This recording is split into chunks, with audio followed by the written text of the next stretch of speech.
another NECA figure review. This time we're looking at the very highly anticipated Godzilla 1985 figure. Now this is a very important figure for me because this is probably, I'd say, the most nostalgic Godzilla movie for me. Even though as a kid, Godzilla 1985 was always my favorite. I always loved the design, I loved the tone.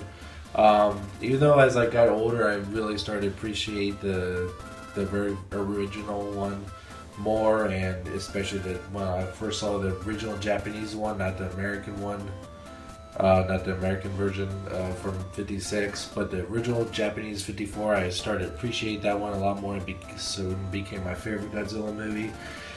When I was a kid, Godzilla 1985 was my favorite, and still is probably about my second favorite Godzilla movie. And I love this design. And I was really sad for a while because it was announced at one point, and then the figure was, I believe it was canceled. But then they decided to do it again, and when they revealed it, it had a completely different head than this one, and all the fans outraged about it because it was a very crappy head design. And I wasn't going to get the figure, but then NECA, as awesome as they are, they decided to remold the head, and it's a lot better. And especially that's the kind of the most recognizable part about the 85 Godzilla. Let's take a better look at the head here. That's a little bit too dark. There we go. He has a very distinctive brow line here. It's very kind of like military cut. His eyes are very big, as he's most known for. He has ears that are sticking up here. He has two very large fangs. And he just overall has a very distinctive look, which is captured very accurately, especially if you look at from the front here. He has very big forward-facing eyes. You can see, like, especially in the animatronic model that they used in the film, he has kind of like a snarl. Like it looks a little bit, just a little bit more menacing from the side. And one of the more recognizable features that Godzilla 1985 had, which is always kind of an odd choice, is that most Godzillas, the biggest dorsal fin they have is right here, like right behind their shoulder. But on 85, it's much lower on the back, which is an odd choice, but I like it. It makes them look a little bit more robust. And they did that really nicely on this guy. And well, let's take a look at the skin detail. You see on the skin it has a nice texture. It kind of has a radiated skin look to it, which is the look they're always going for with Godzilla. Overall, very, very cool. As far as posability goes, he's about the same as all the other Godzillas, with a few little exceptions. He has a ball joint in the top part of his neck. Of course, he has a hinge here at the mouth, and he has another, I believe, a ball joint on the lower part of his neck. So he has a great range of motion in the top part of his head here. His shoulders go up and down, and they go out a little bit.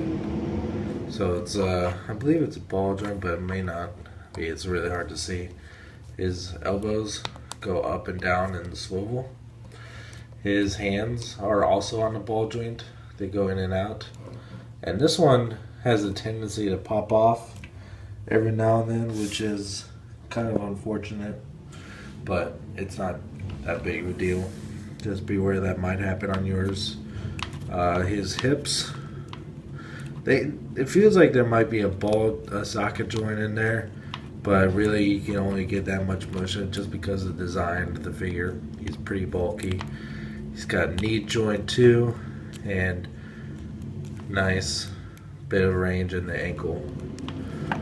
And he has also another ball joint here at the base of the tail, another one at the second joint, and one more. One more here, and a ball joint right here at this tail, and a bend wire in this section of the tail to allow for either be like flat down straight like that, or you can be arched up a little bit, whatever you prefer. So this has a great range of detail, even though Godzilla is always known for just, walking around like this. He can do other things too. I really like this figure a lot.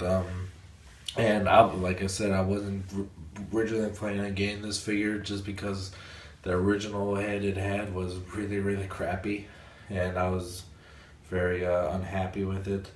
But after, I bet NECA really cares about the fans, especially, Godzilla fans are pretty insane about their kaiju designs, and they cared about what the fans were thinking about their new figure they unveiled, so they redesigned the head, and that's really, really awesome. And I'm so happy they did it, because like I said, the older one was pretty crappy. I definitely recommend any Godzilla fan picking this figure up. It's an awesome, awesome figure.